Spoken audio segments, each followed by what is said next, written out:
Engineer Rashid को लेकर के शिबा निशाई की जानिब से एक साल पहले न्यूज इनसाइड 24/7 के ऊपर एक बयान दिया गया था कि एक मुकर्ररा वक्त के ऊपर बीजेपी की तरफ से उन्हें रिहा किया जाएगा और वो वक्त कौन सा होगा, ये एक साल पहले इनकी तरफ से बयान दिया गया था, जिसे आज कश्मीर की रीजनल पार्टीज खासकर नेशनल कॉन्फ्रेंस और पीडीपी की तरफ से खूब वायरल किया जा रहा है और लोग भी इसे खूब शेयर कर रहे हैं और लोगों के बीच इस समय ये आग की तरह तेजी से ये बयान जो है वो फैल रहा है। इस बयान की हकीकत क्या है और शिबा निशाई ने किस तरह से आज से एक साल पहले ये बयान दिया था, सबसे पहले हम आपको ये बयान सुनाते हैं। रशीद इंजीनियर वो कोई जेल में नहीं। जिस दिन उसके भाई उस मास्टर ने सौदा किया अल्ताफ बुखारी के साथ, जिस दिन उन्होंने पैसा पकड़ा सजाद गनी लोन से इरफान पंडितपुरी को वहाँ डीडीसी काउंसिल में इलेक्शन जिताने के लिए, उसके बाद वो कोई जेल में नहीं है। अब गवर्नमेंट ऑफ इंडिया एक फिजिबल टाइम ढूंढ रहा है कि कब रशीद इंजीनियर को मैदान में डाला जाए। यहाँ आने वाला इलेक्शन सिर्फ दो धड़ों के बीच में है, एक वो जो बीजेपी के साथ है और वो जो बीजेपी के खिलाफ है। रशीद इंजीनियर, अल्ताफ बुखारी और सजाद लोन, ये सब आज बी टीम्स है बीजेपी की। आने वाले इलेक्शन में सजाद गनी लोन, अपनी पार्टी का अल्ताफ बुखारी, बीजेपी और रशीद इंजीनियर एक साथ इलेक्शन लड़ रहे हैं। और इसके बाद फोन कॉल पर हमारे साथ मौजूद है, सीधा स्टूडियो से हमारे साथ जुड़े हैं शिबा निशाई साहब। सर, बहुत बहुत शुक्रिया अपना कीमती वक्त देने के लिए। हम जानते हैं कि आप इस समय इलेक्शन में मसरूफ हैं और थोड़ा सा बताइएगा इस बयान के हवाले से आप क्या कहेंगे जो आपने एक साल पहले दिया था। देखिए मसूद साहब, आपको मालूम है गवर्नमेंट ऑफ इंडिया यही खेल हमारे साथ खेल रही है पिछले 30-40 साल से। हमें आज भी याद है 96 में किस तरह फारूक अब्दुल्ला को हाथ में हुकूमत दी गई। हमें आज भी याद है किस तरह 99 में पीडीपी को बनाया गया। ऑटोनॉमी रेजोल्यूशन के बाद किस तरह पीडीपी को बनाया गया, किस तरह 3.5 करोड़ रुपए मुफ्ती मोहम्मद सईद को दिए गए और एक वेव बनाई गई उनके फेवर में।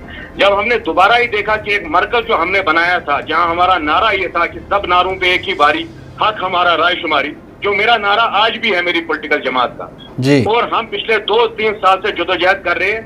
मैं यही बात कहना चाहता हूँ कश्मीरी कौम का कि पूछो अपने लीडरों से क्या आखिर कितनी देर तक और हमें इतना बहलाते फुसलाते रहेंगे। आज भी हम डोर टू डोर कैंपेन में हैं। हर जगह अगर लोगों से आप मिले तो लोग दिल शिकस्ता है इन लीडरों की वजह से कि इन्होंने गवर्नमेंट ऑफ इंडिया से मिलके क्या क्या जो है यहाँ पे षड्यंत्र रचे, किस मैकेनिज्म से कश्मीर को बर्बाद किया गया, हमारे स्पेशल स्टेटस को खत्म किया गया। जो रशीद इंजीनियर की पार्टी है उसके जिम्मन से जो हमने बयान दिया था, हम उस पर साबित कदम है और वही बात वो आज हो रही है। एक पार्टी जो इलेक्शन कमीशन से रजिस्टर्ड नहीं है वो किस खुशी में 30-40 कैंडिडेट्स उठा रही है। भाई आप जानते हैं मसूद साहब, मेरी पॉलिटिकल पार्टी भी रजिस्टर्ड नहीं है, it's not a recognised party, ठीक है। अगर मैं कल को 30-40 एमएलए के लिए उम्मीदवार आगे करता हूं, कल को उनमें से 10-15 जो है वो बीजेपी के साथ भाग जाते हैं तो मेरी कौन सी गारंटी है। रशीद साहब को पहले यह बताना चाहिए जिस रायशुमारी की वो बात करते थे वो कहाँ है आज। आज तो शिबा निशाई के मंशूर में लिखा है सब नारों पे एक ही बारी, हक हमारा रायशुमारी, उनके मंशूर में तो कहीं नहीं लिखा है। दूसरी बात, जो वो 30-40 कैंडिडेट उठा रहे हैं उतना पैसा कहां से आ रहा है। और तीसरी बात, जो उन्होंने डीडीसी काउंसिल के जो इलेक्शन हुए मेरी सदारत में, उसके बाद 2 डीडीसी चेयरमैन उन्होंने भेज दिए, एक जगह पीसी को सपोर्ट किया, दूसरी जगह अपनी पार्टी को सपोर्ट किया। वो उसमें जरा हमें जवाब देते। तो शिबान साहब, यहाँ पर मैं आपसे ये भी जानना चाहूँगा कि जब आपने ये बयान दिया था आज से एक साल पहले न्यूज़ इनसाइड 24/7 के ऊपर, तो आप उस पर अभी तक उसी तरह से साबित कदम है और आज जब असेंबली इंतखाबात यहाँ पर चल रहे हैं और कैंपेन के लिए उन्हें ये बताया जा रहा है कि 2 अक्टूबर तक वो अबूरी जमानत पर बाहर है और शायद उसके बाद उन्हें फिर धकेला जाएगा। उमर अब्दुल्ला का भी इस पर रिएक्शन आया, उन्होंने कहा कि वो सिर्फ वोट हासिल करने के लिए बाहर आए हैं, न कि लोगों की खिदमत करने के लिए। आपका उनकी रिहाई पे क्या कहना है? मेरी वफादारी कश्मीरी कौम से है, मुझे कोई लेना देना नहीं है उमर अब्दुल्ला क्या कह रहे हैं। उमर अब्दुल्ला पहले वो जवाब दे दे उन लोगों ने क्या किया। उमर अब्दुल्ला ने के वालिद साहब ने पीएचडी बनाई, हमने उसको सपोर्ट किया और पार्लियामेंट इलेक्शन से बिल्कुल पहले क्या डील हुई फारूक अब्दुल्ला की पार्टी की और बीजेपी की कि उन्होंने पीएचडी को खत्म कर लिया। उमर अब्दुल्ला को आप एक तरफ रख लीजिए, हमारी जो ये सारी जदोजहद है ये कश्मीरी कौम के लिए, हम कश्मीरी कौम के लिए लड़े। अगर किसी पॉलिटिकल पार्टी से हमारे एतराजात हुए या जो वो पसे पर्दा बीजेपी के साथ अलायंस कर रहे हैं उसका खुलासा हमने लोगों में किया, तो इसी मकसद से किया कि हमारी कौम को दोबारा वो धोखा न मिले। नहीं शिबान साहब, आपसे आपको रोकना चाहूंगा। आप मुझे बताइएगा कि इंजीनियर रशीद की जो आज रिहाई हुई है, इसको आप किस तरह से देखते हैं, और लोगों में जो एक या यूं कहिए कि मिसअंडरस्टैंडिंग है, अलग अलग बयाना जो है वो सामने आ रहे हैं, उस पर आप क्या कहेंगे?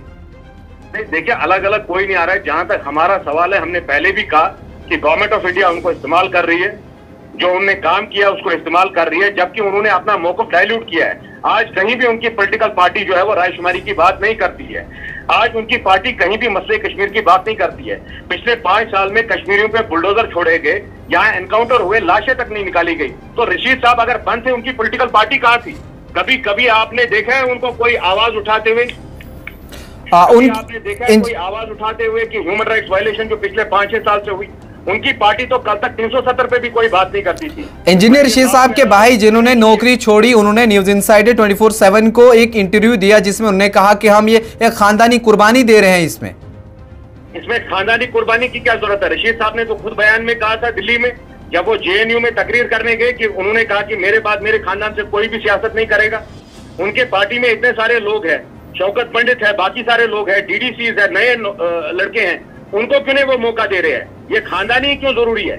आप अपने भाई को ले आते हैं, अब कहीं और को ले आएंगे, फिर बच्चों को आप ले आए सियासत में। अब आप एक काम करिए, आप बाकी सबको भी निकाल दीजिए, पूरे खानदान को लाइए सियासत में।